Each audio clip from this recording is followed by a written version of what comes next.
Good afternoon. I'm Susan Kelly, president of the club.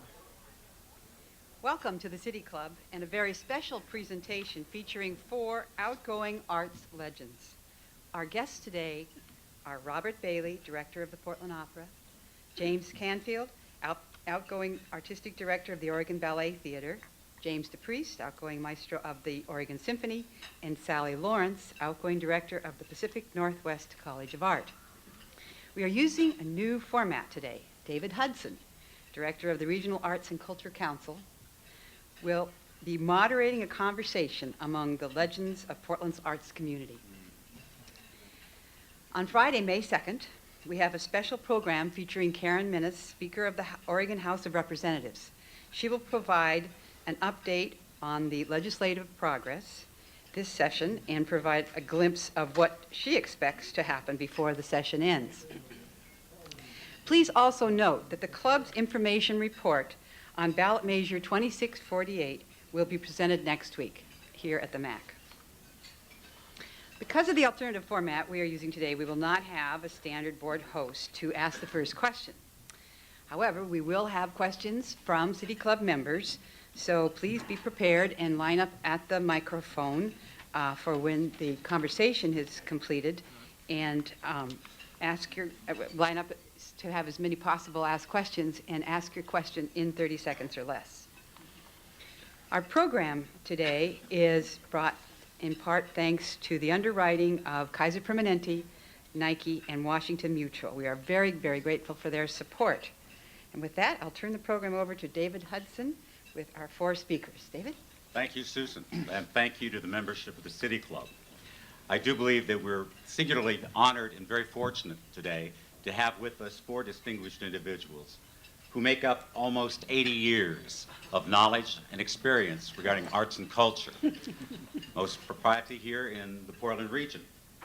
There are many descriptive phrases that we can use to talk about each of these individuals, and I would argue that those phrases run along the lines of arts visionary, community activist, educator, human resource manager, fundraiser, entrepreneurs, and keepers and contributors to the human spirit.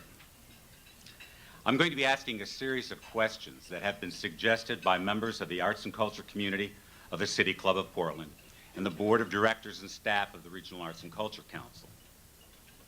I intend to ask each one of you a question, and then I may call on the others to respond to the questions as well. We're hopeful, as your audience and keen listeners, that your responses are going to be insightful, interesting, brief, succinct, and perhaps provocative. So with that, I think it's time to get on with the show. And my first question is for each of you, but we will begin with Sally Lawrence. What do you believe was your most significant accomplishment and your most significant disappointment as you reflect upon your incredibly successful career in Portland? Well, David, I've been thinking about that since you sent that list of 11 possible questions to me. And it's very curious, but I keep coming back to it. My most successful and my greatest disappointment are on 2 sides of a single coin. Because for the first 10 years of my career at Pacific Northwest College of Art, I did all that I possibly could do to keep the college in the family of the Portland Art Association and the Portland Art Museum. And it was a terrific struggle. When I arrived there in 1981, they were beginning to question whether or not the college should be spun off from the museum. And that happened, it seemed to happen every 7 years, and we'd get it resolved, and then 7 years later, this itch would start, and off we'd go again. So it was a great disappointment up until 1991, or in 1991, when it appeared that this just could not go on. On the other hand, having come to the realization that a museum school in Portland was not going to be, then the thing to do was to move forward and become an independent College of Art, which we are today. And I think that was my greatest achievement in marshaling the forces and moving us out of the Portland Art Museum and into the wonderful, exciting, thriving, lively Pearl District. Thank you, Sally. Maestro DePreist, the same questions for you. Your most significant accomplishment, your most significant disappointment. I guess the most significant accomplishment is surviving. And the most significant disappointment is surviving. Accomplishment, it would be a misnomer to say my, because any accomplishments with the Oregon Symphony have really been a collective, the product of collective action on the part of the board and the volunteers and the audience and the musicians. I think that when I came here in 1980, we were rehearsing in a rehearsal room with salaries that were embarrassingly low and we had rehearsed in the evenings so that we could accommodate the real jobs, as many people thought, of the musicians. We could not rehearse on the stage where we played our concerts. We had no real profile within the country. We were attracting audiences, but that could have been expanded. We didn't have any radio broadcasts of significance. We didn't have any recordings. And I must say that as a result of a lot of people's efforts, those things have been achieved. And those are significant. I guess the greatest disappointment is not being able to see a significant increase in the level of contributed income commensurate with the capacity of people in this society, in this community, to give. And joined with that is the inability of the state to recognize that a part of the responsibilities of a civilized society is to see that the arts are not the frosting on a cake, but are a fundamental part of what we are as a people. And those are probably disappointments for my colleagues as well. James, can you share with us your perspective? Well, I always have a hard time going third because he had my answer. And I think my greatest accomplishment was 15 years of stamina. And when I came to Portland as a dancer of 25 years old, I took on the task of consolidating two existing ballet companies here in Portland. And that in and of itself was an accomplishment, a great accomplishment, to ultimately become what is Oregon Ballet Theater. Within that vision and that consolidation, one of the first things that was at the forefront of my mind in creating was a school that echoed the ideas of a great school in this country. And not just being another ballet company, but a ballet school, but a ballet school to train dancers for this company as well as companies around the country. That has been extremely successful. The Nutcracker was a great milestone for Oregon Ballet Theater. The fact that we now have a physical plant and a place you can point at and say the ballet lives there, that I felt really happy about. The fact that we have commissioned over 80 new works from choreographers of the Northwest, from within our own company, from choreographers around this country, both with new works and existing works, building a repertoire that is completely unique to Oregon Ballet Theater. Having national recognition and having taken the company on 2 successful national tours and 2 very successful performances in New York City at the Joyce Theater. And finally, I think my thing that I'm most proud of is for good or bad, better or worse, dance is important and it's on the forefront of people's minds. And sometimes that's been through some more rewarding and less rewarding times. But it is important And if there's a legacy, and I didn't realize I was a legend in my own time, but thank you for that comment, because I didn't know that, and I'm really happy about that. So I can definitely retire now, because I wanted to be a legend. And so dance is important. The arts are vital. Dance is vital, and for that, I'm very happy. My personal disappointment is that I wasn't able to get a $10 million endowment for the ballet before my time. That's it. Robert, share with us, please. I think most of what I was going to say has been said, but in thinking about this, there were many moments when I was very proud of the company. The most recent one, of course, was being able to do William Balcom's A View from the Bridge as the third company in the United States to do that. But I think really in terms of my overall time here, I'm most proud of kind of the infrastructure that we've built at the opera, because we could not have done a piece like the Balcom piece without that infrastructure in place, and that infrastructure is here and it's going to last. Now, if you'd asked me this a few months ago, in fact, when you first passed these questions around, I was going to say one of my biggest frustrations was that I'd been looking for a home for the opera for 20 years and I had not found one, but we finally did find one, and we're now making plans to move into there, so that's not the biggest disappointment. The biggest disappointment for me is a deeper one, and it gets a little bit at what James was saying, James DePreist, and to some extent James. It's the sense of where the arts fit in this community, and it does reflect itself in inadequate contributed support. But I'm thinking more of what creates that and what is missing that causes that phenomenon to happen. And it seems to me that we're all suffering from a lack of real leadership in the arts, real champions, people who really care, believe, and understand what the arts can and will do.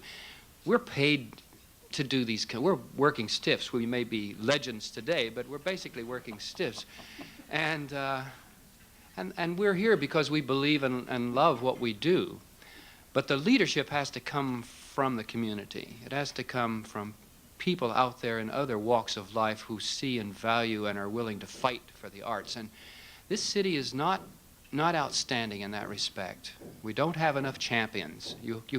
It's hard to get the dollars without the leadership and without the champions. I often refer to opera as kind of like wrestling with an octopus. There are so many arms out there to get under control. You got sets, costumes, lights, makeup, you've got soloists, chorus, orchestra, you've got your production crew, the artistic crew, not to talk about all the people that have to help sell and fundraise for it. So just to have this monster sort of under tow at the moment, working and functioning at a fairly high professional level is probably the thing that I'm most proud about, because I think that's what will go on when I'm not here. Thank you, Robert.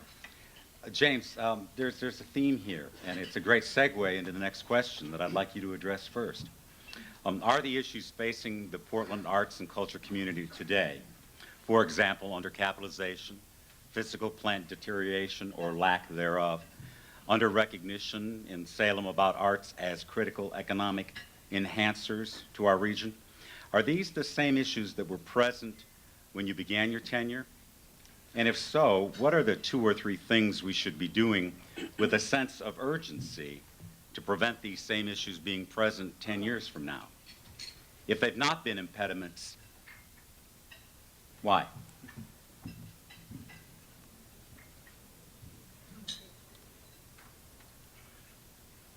Can I take the 5th? No, not today.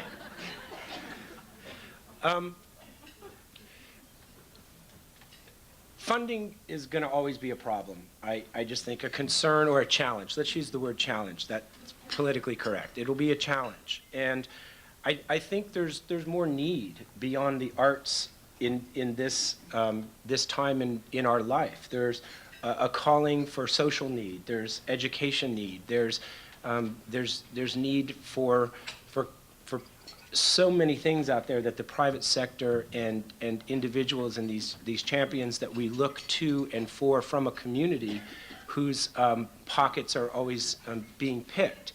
And I think that the arts fall within a level on that. So whose job is it to move us up? I mean, clearly we can't make the economic template and say, okay, I'm going to get in trouble now. Because I love baseball. I want a baseball team here. But we can't do ballet business to support ballet like you can hopefully maybe in the things that they're talking about with the business of baseball will pay for baseball.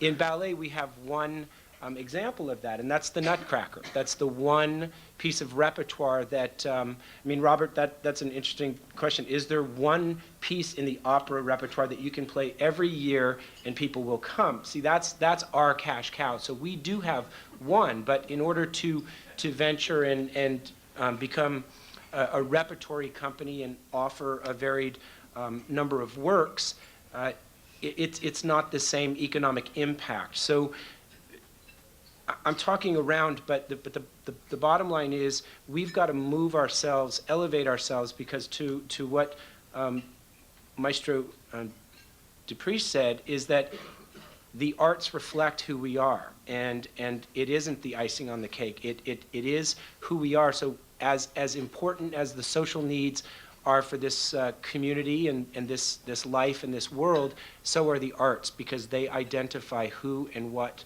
and where we have been taught come from and where we might be going to. So I don't have the answer.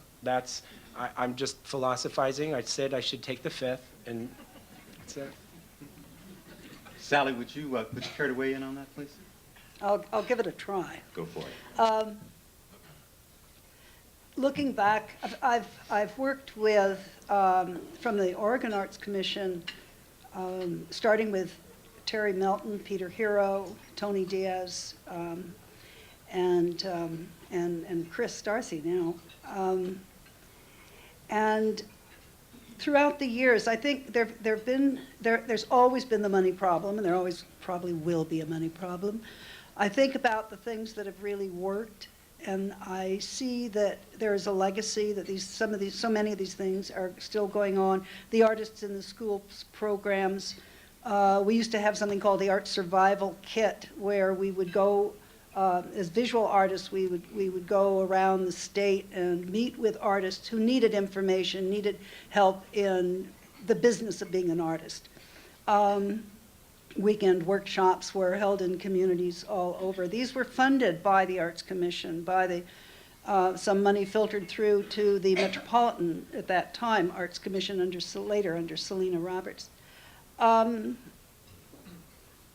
Yes, I'm not sure that things are so very, very different. I think that right now there is a malaise that we feel in this country, and after 9/11, and now with after and the aftermath of the war in Iraq, I think I sense in people, in some cases, a loss of hope and a loss of how to figure out how to do things. We in the arts are people who are problem solvers. That's what we do. Whether you are conducting a symphony or whether you're putting on an opera or you're choreographing a dance, there are certain problems in front of you and you solve those. I think right now that all of us in our various organizations, and it's true of the social service organizations as well as the arts, that we need to look internally to our resources that are there. We know right now at this moment that we cannot depend on funding filtering through to us, maybe from the state, maybe from the feds, and through you, through RAC. And so we're going to have to look internally and look deep to our creative spirits, find that optimism that I believe we have all had, and draw on those strengths and also, this may jump to a question you have later, and I won't go into it, collaborate. So I'll leave it at that. Sally talks about malaise, Maestro DePreist. I'd like you to think about and respond to this statement. There are those who believe that the arts as a discipline in Western culture, certainly in America, have far too long ignored their original purpose as expressions of cultural values, goals, hopes, and fears. Arguably, art for some participants, not to mention the public at large, no longer communicates effectively a message from the past to the present, or invites the uninitiated to participate in a dialogue. How do you see the role of the arts changing to meet the needs and adapt themselves to the various modes of contemporary culture? I think, we're preaching to the preached here. I mean, there's an assumption that symphony orchestras and opera companies and ballet companies and art museums are important. That assumption exists within this room. But we have to realize that we function in a society in which we can't even deal effectively with health care for everybody. We can't mount sufficient energetic support for education. So it's unlikely that the arts, given the level of education in this country, and I mean the level of education among many of our elected officials, it's unlikely that they are going to make the quantum leap from those glaringly fundamental issues that need to be addressed to the idea of whether or not there's going to be any Wagner at the concert tomorrow, or whether we're really going to do a contemporary opera. I think that as long as there are artists, there will be issues addressed that have meaning to the artist. And those things will reveal the world to those people who are open and who are sensitive to it. I don't think there's a problem about audiences. I think there's a problem of will. If we try to raise money, we'll never succeed. What we have to do is raise consciousness. And we have to raise consciousness in a realistic context. And the realistic context, unfortunately, is that there is a critical mass of people who are stupid. And some of these people happen to be in very high positions of authority in this country.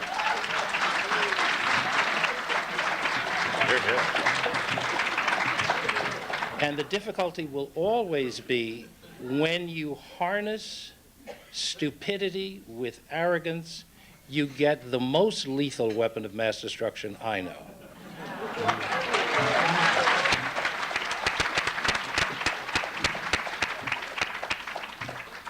Robert, Maestro DePreist just talked about raising consciousness.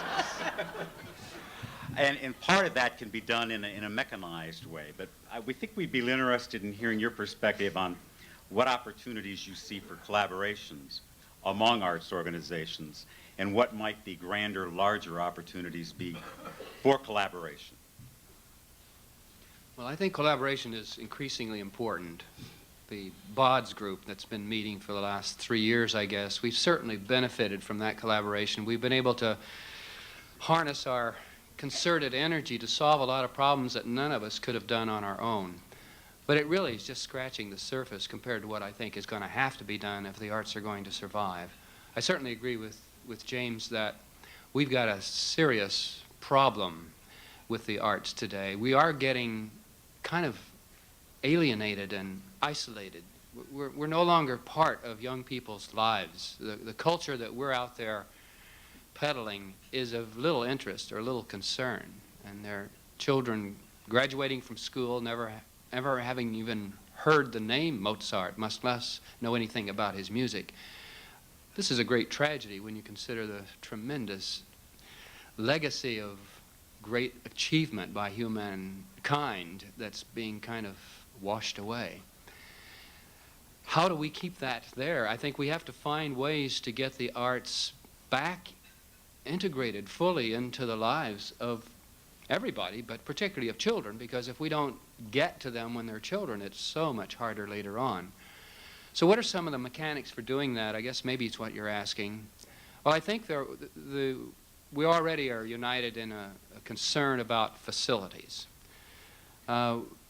We've got this whole awareness problem, and certainly we could, working as a group, we could make more of an impact on the community, on the state, through collaborative educational and outreach programs. It's a nightmare to coordinate all that, but I think the benefits from it would be tremendous. I look down the road at, maybe 10 years from now, and I wonder if the trend that we've seen in effect here for several years now continues, whether indeed we can have so many individual organizations separately funded, separately programmed, separately focused in their, or whether we're going to have to find some way to work with each other and to combine our resources in a way that are more cost effective and more efficient, and perhaps more able to leverage what we need to keep the arts alive. This is such a multi-pronged, you could get into almost any aspect of this question, because in a way we're concerned about the survival of our organizations, but really I'm concerned about the survival of our civilization. And to see children going into their adult lives without a background and understanding of the arts, without knowing where that great poetry is, or where those great dramas are, or where that great music is to lean upon and to nourish their soul, what the hell is life going to have for them? I think we have a tremendous responsibility, we as arts organizations, but I think our society has a tremendous responsibility to face up to the fact that we're sending children out into the world to cope with problems and issues for which they are absolutely ill-prepared without a background in the arts. And that leadership, getting people to understand that, it's kind of a given in many parts of Europe, although even there it's being eroded.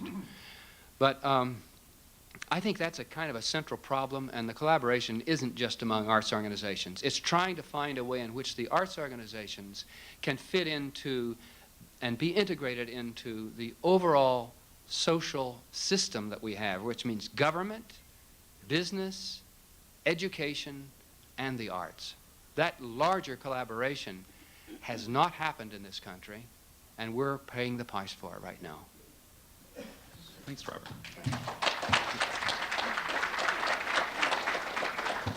Sally, your thoughts on the opportunities that might exist for larger collaborations?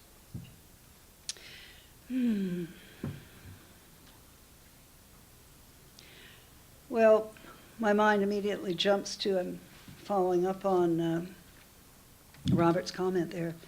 In education, we've got to think in terms with our children, K through 12 education. Our legislature in either 1999 or 00 mandated that the state of Oregon would have discipline-based arts education K through 12 throughout the entire state of Oregon. Now, we know this has not happened. This just doesn't exist. I heard recently about a House bill that, frankly, I'm just going to tell you, I think is absolutely idiotic. House Bill 3319, in which those who are proposing it propose that our 1% for art program be scratched, and that monies that would be derived 1% from construction of certain buildings in the state, public buildings, be used for funding arts education. Well, have you ever heard of putting a Band-Aid, a tiny little Band-Aid, on such an enormous commitment that this legislature, this state has made to its people? What can I say? Tax reform? Nobody likes to hear that. No one wants to talk about tax reform. It's a taboo word. But we're going to have tax reform. We're going to have to rebuild our educational system. here in the state as well as in our city. Canada came to us, Ben Canada came to us from Atlanta with a marvelous plan for arts education in our schools. He did it in Atlanta. He was not able to get it off the ground here in Portland, I'm sorry to say. But I do believe that with you, it is going to be more than the arts organizations pulling together. It's going to be everybody. Well, James, with the ballet company and the ballet school that you have founded, what's your perspective on how we get the arts back into public schools, and how do we keep them there? What are your thoughts?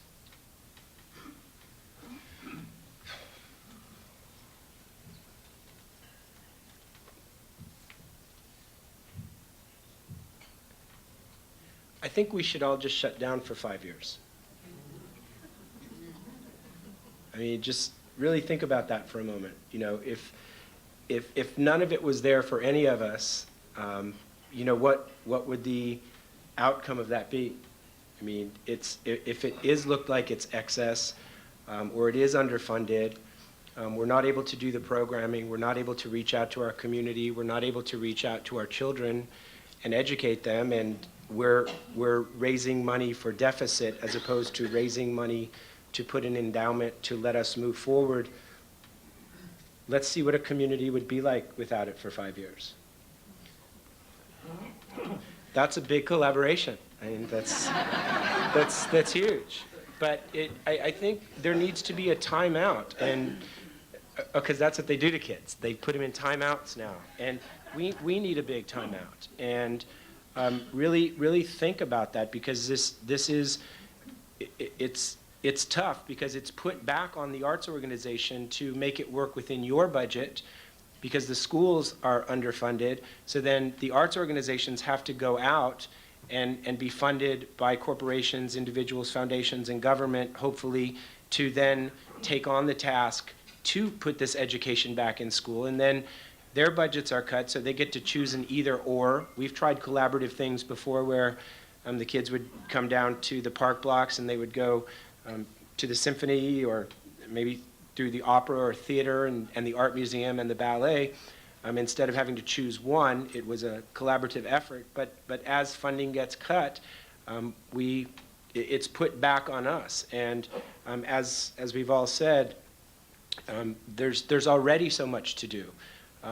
We're asked to raise money, we're asked to sell tickets, we're asked to conduct, direct, perform, choreograph, and educate, and that's a lot. And it's not that it's a problem, it's just there's no capital for it. So I think we need a 5-year timeout. Robert, James has suggested a rather dramatic step for behavior modification, but what would you talk about in terms of getting the arts back into the public schools? Well, I certainly agree that that would be a dramatic way to do it, and maybe maybe some version of that would be necessary to raise the awareness of what the problem is. It seems to me that the world really has changed. It's changed enormously. You asked a question a while ago, and I never got to answer it, so I'll put it in. When I came here, we had, yes, all the problems that we've got today. So nothing really has changed that much. But when I look out at the future, a lot of things have changed. The impact of globalization, we don't know what all that's going to be yet. But I've seen corporation after corporation leave. I see bosses that are not at home. That means they're not at home for the community. Not for the arts, not for the community, not for political purposes, for social purposes. They're just not here.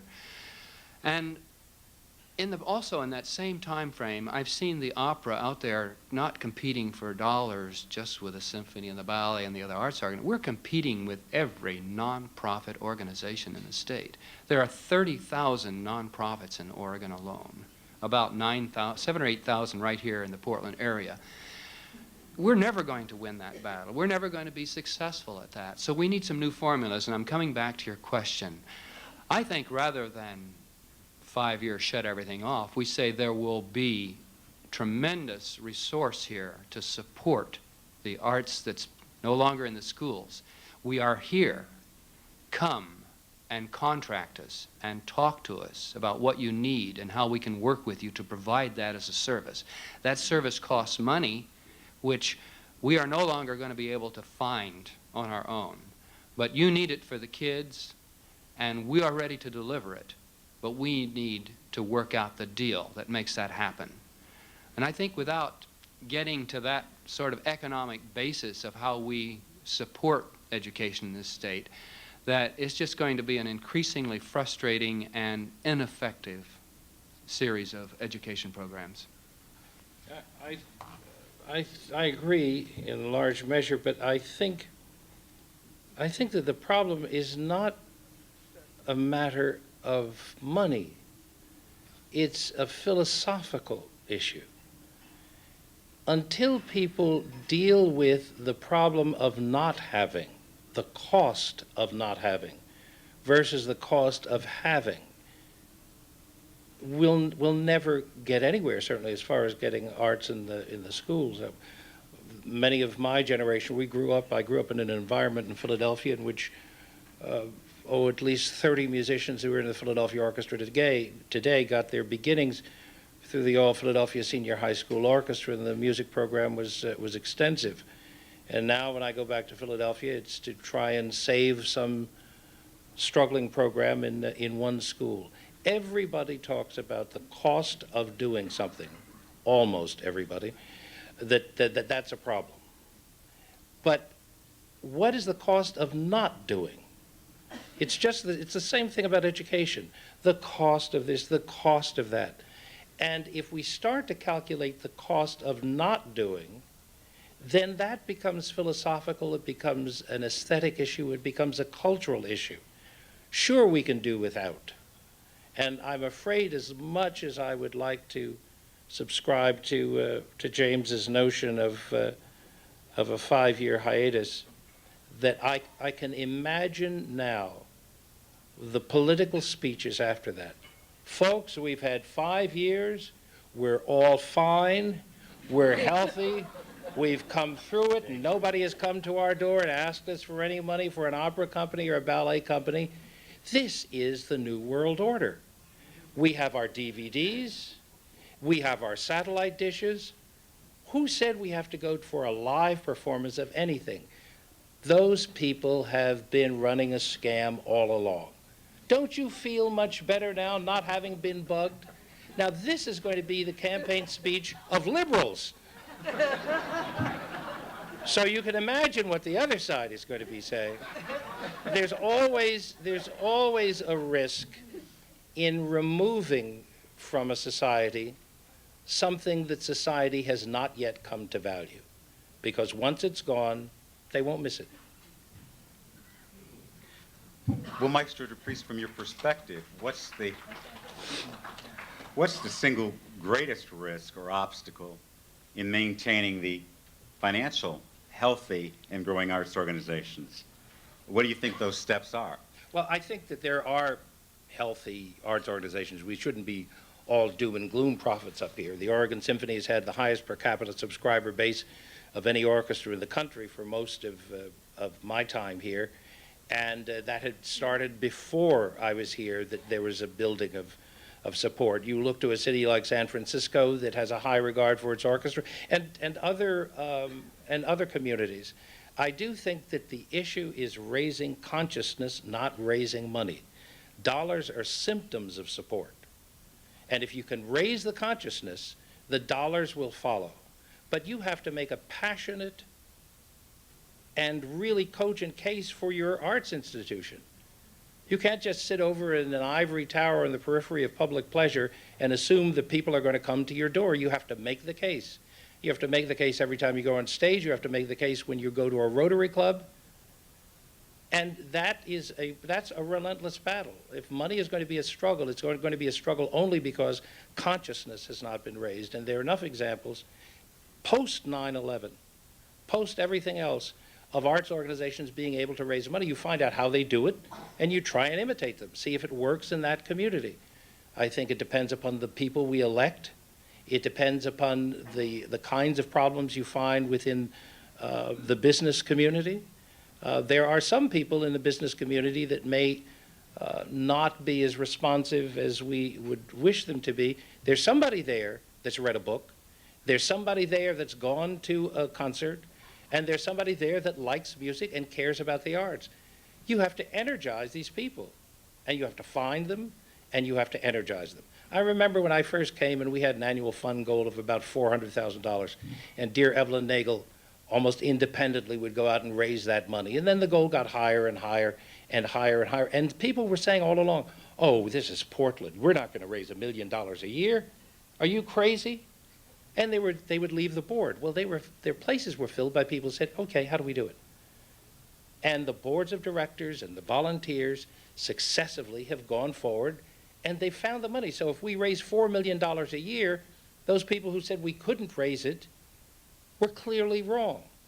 And it's not just the Oregon Symphony. I think it can happen for any arts organization, but you have to make the passionate case so that if people see you making that passionate case, it's like synapses. You talk to an audience and you see that some people are dozing off and other people are really not interested, tuned out, thinking about what their shopping list is. But if you can really make contact, there are a series of synapses that leap over the people who are tuned out. And suddenly they realize they're in an energy field, and what the hell is going on? And with the symphony orchestra and with other arts organizations, it's really important to be ubiquitous.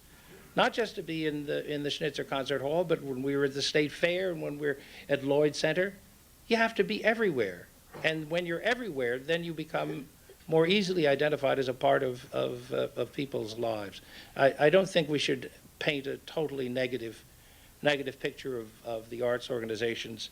Things could be better, but as far as how you get arts education in the schools, I think that is a lost cause until we get education in the schools.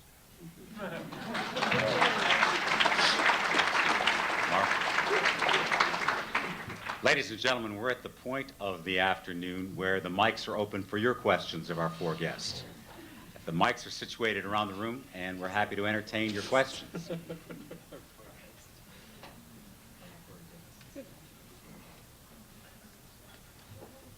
I guess I'm number one, David Roth, club member. One of the things about Portland that has impressed me over the last 20 years I've lived here has been, of course, the use of magnet schools based upon the arts as a way of accomplishing several goals, one of them being racial integration, social integration, but also enhanced education in the arts. At this point, of course, that suffers from the terrible effects of Measure 5, as do so many other aspects of education. The question I wanted to raise was simply to what extent you folks feel the magnet schools, based upon artistic education, have been successful in creating the kind of results you speak for. Sally, would you offer up an opinion? We see young people coming from the magnet schools to our college, entering as freshmen in the college. We see them coming not just from Oregon, but we see them coming from other magnet schools across the nation. And we also see young children coming in to our programs, our children's Saturday classes and our summer classes. And I would hope, I have no idea what this new grant is going to do that we just read about in yesterday morning's paper from the Meyer Memorial Trust and the Gates Foundation, this $25 million infusion into the high schools. I hope, and they speak in the article in the paper about magnet schools, I hope that there will be magnet schools for the arts in that group. James, do you have any perspective, point of view? Next question, please. I'm Patricia Myers. I'm a City Club member. I'm a librarian, and we spend an awful lot of time building the library users of the future. We put a lot of time, energy, and whatever money there is into children's work. How are you building your audiences of tomorrow? Because every time I go to these things, what I see are people who look just like me. Robert, I think that's tailor-made for you. Would you take that answer, Robert? Sure. We have a very aggressive outreach program. We reach a lot more people outside our main stage productions than we reach in the hall there. We've been hitting numbers like 80,000 a year for the last several years. And this consists of programs that are specially tailored to the schools. They sometimes includes workshops and demonstrations and various kinds of educational tools in a performing manner that will help raise their awareness not only of how much fun the arts are, but also how interesting they are and maybe even something they would think about getting involved in themselves. And we are, having been here 20 years, I'm now in a point where I can see some of the work that we did 20 years ago begin to pay off as we see subscribers come in and say, I'm subscribing because I was exposed to the Portland Opera, 15 years ago when I was in the 6th grade. We also bring a lot of children in. For each of our main stage productions, we bring about 2,000 children in to experience that from just a selection of over 200 schools. And that constant educational effort, as Sir James here has said, has just got to go on. I mean, it's just a given. But the sad thing is, we all love to do that, we want to do it, we know it's important, but if that's the only arts experience that child has that year, I would hardly call that a profound experience. As a follow-up to that, Maestro DePreist, are you optimistic or pessimistic about the next generation of patrons, and why? Well, I usually come to the concert hall maybe 15 minutes before the concert, if I want a lot of time.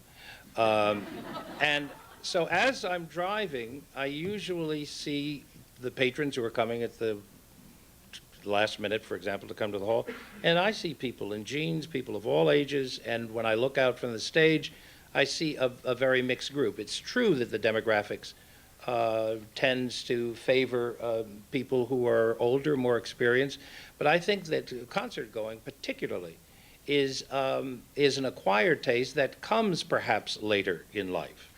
I remember when I did with the Chicago Symphony a program that they called University Night, and all of the universities in the Chicago area had tickets at a discount and almost free for students to come. And here were kids in college who were coming to the Chicago Symphony and coming to a live concert for the first time in their lives. Otherwise normal folks, very intelligent, very bright, but they'd been busy doing whatever it is, rock and roll or that. You have to be able to survive that, and there are many people who come to the symphony, and I know, for example, you think of Norman Layton, who's sitting there. Norman's concerts have bridged the gap. I've encountered young people who've gone to those concerts. So I think that, yes, we all have. The Oregon Symphony has an aggressive education program, and we try to bring young people along. I think that the nature of the culture in the country, however, is so geared toward that which is commercial. And you think of the cutting in films, and everything is faster and faster, and they compress commercials. And it's not that everything that is commercial is bad. It's just that some of the very best things may not be commercial. And our culture does not support that alternate view of the life we live in this country and how we consume. James, your perspective on the next generation. Oh, wow. Well, I am commercial, so I've done a lot of commercial effort in the sense of trying to attract a younger audience. Just to start, we have several young kids programs with our Project Find, which is Find and Inspire New Dancers, our Creative Movement Outreach Program, our Student Performance Series, our Photo Art Encounter, our Young Audience programs, and our Student Rush, and having low ticket prices. And what this has enabled people to do is hopefully access themselves to us. For example, not believing that every kid that has an experience with dance is going to be a dancer, but how can we unleash their creative mind so that they, in fact, can then become very creative politicians and creative business leaders that want to give money to the arts later in life. So with that, we take care of the K through 12 in that regard, and then using a more commercial approach, because taking into account the computer generation, the Gen Xers, these commercial editing films that create so much visual candy immediately. How do we get a kid out of the movie theater? Okay, we make the ticket price cheaper, and utilizing a vehicle. I've used rock ballet music, and it's worked. I mean, the first time I ever did the Go Ask Alice to Pink Floyd's Dark Side of the Moon, it sold out, and we added a performance, and it was a very interesting map to watch when the Civic Auditorium, at the time now Keller Auditorium, sold out. It sold from the outside in, which attracted a much younger audience. The cheaper tickets went first, and then when there was nothing left, you'd have thought we were like Madonna or Michael Jackson, because then they put their money down to go for those more expensive seats. So there's been a concerted effort on behalf of Oregon Ballet Theater to do a blanket marketing appeal to those kids as well, because I agree with some of the more traditional classical works, like a Swan Lake or a Giselle or a Romeo and Juliet or Sleeping Beauty.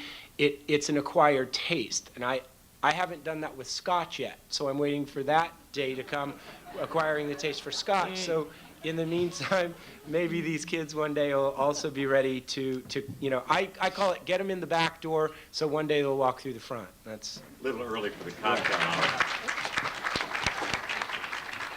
Betsy Warrener, City Club member, and I wanted us to address the issues you brought up, Maestro DePreist, about looking at things positively and also raising consciousness. And in my field, I'm very aware of things such as environmental degradation, degradation of social services, the increasing gap in income between the rich and the poor, and all the other concerns we have about the world, and certainly lack of support for the arts, I think, fits with that and is related to the issue of stupidity and arrogance being combined, all the other things we've talked about. What gives me hope is that I see a groundswell, strong grassroots movement of people of all ages who are involved in direct community service and activism. And I'm wondering if this groundswell can also adopt the arts and be part of what, and just one example, Can we get a question, please? That was the question. All right, thank you. And just one example was how arts have been involved in some of this groundswell of social service movements. Thank you. So what do you, can you address Maestro that? DePreist. I think that there can be potentially a problem of causes becoming umbrella movements for other causes that are peripherally related or even more closely related. I think that the issue of the environment, those people who are sensitive to the environment's needs, tend also to be sensitive to our soul's needs. And there would be a natural affinity there. But I think that there's enough consciousness to be raised and enough money to be generated that those people who are interested in the environment need all the money they can possibly raise to deal with that issue and to go into it in depth. And those of us who are involved in the arts, I think, can raise consciousness, and we can be parallel sisters and brothers going after the same goal, which is an enlightened citizenry. And I think that the more angles from which a society is gently hit with appeals to become enlightened, the more likely it is able to become enlightened when it decides that enlightenment counts. Next question, please. Joella Whirling, club member. I'm thinking about the North Carolina triangle that was discussed a lot for the business community and for the high-tech community a few years ago. And thinking again that North Carolina is a very strong arts state. I haven't heard any of you talk very much about the role of tourism, of government, of the highest levels of state leadership, really making this a key thing for Oregon, so that it does dictate our quality of life just as the environment does. And of course, we need to feed children too, which we're not doing here. But what is your response? Sally, got a point of view? I think that we're seeing a lot of interest in this right now. Particularly, I can speak to it through the visual arts. We have the mayor's cultural economy initiative going forward, and we are participating in this. We, with Portland State University and the Art Institute, the University of Oregon, there are departments of design and architecture here, and we are collaborating with businesses, with people in the design field. And I'm also seeing opportunities here occur for people in the community and other organizations outside of the arts to come to us and work with our students in a creative center, in a design center, to work on specific projects. We also are looking to the whole subject of green, of the environment, and of including in our curriculum matters in our general studies that relate to this enormous responsibility of stewardship that we all have to our planet. Just is this mic on? Okay. Perhaps a naive, maybe even stupid question, but in light of what James was saying, I'm wondering, you said we need to raise the consciousness. It's a philosophical rather than a dollar problem, and I agree. The question is, you also said that arts basically express who we are. Are people finding an answer to that question of who we are in other expressions of art, in rock music, in movies, in other things? And then is the arts that are represented here an acquired taste? Robert, I think that's got your name on it. Ooh, that's a toughie.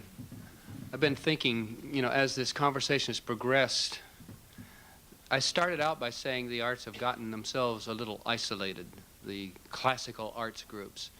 And I think this is true. And we really have to find new doors and new windows to open up and to let more people have access to what we're doing and to expand what we're doing.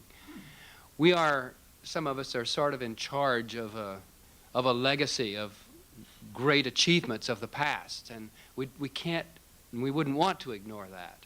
But that's only part of our responsibility. If that's all we do, I have nothing against museums, but living, performing arts and visual arts have to get into our lives today.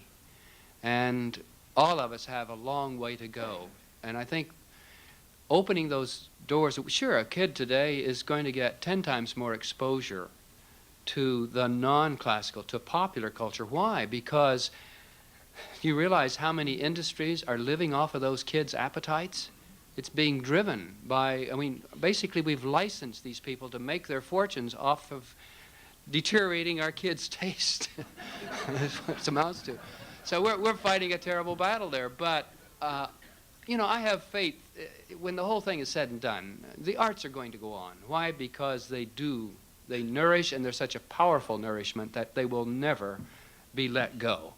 But we've got to keep them healthy. We've got to keep them strong. And that's what we're talking about today. And I think what we need to do is to find as many new ways of opening this experience to children who are driven by all these commercial interests in another direction entirely.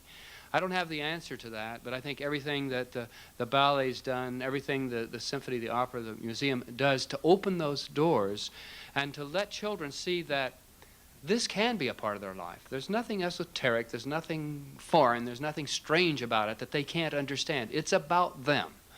That's the point of view. That's the whole issue of trying to change that perception of what these arts are. So how do you preserve the legacy and still open up to all these changes? That is the ongoing balancing act that we have in the arts today, I think. Ladies and gentlemen, please join me in thanking our legends.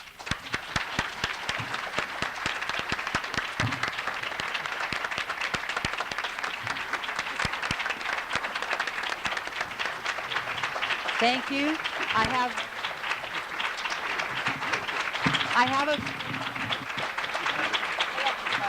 have a correction for next week. Karen Minnis is actually 2 weeks out, and next week we will have a panel of 3 Arab American Muslims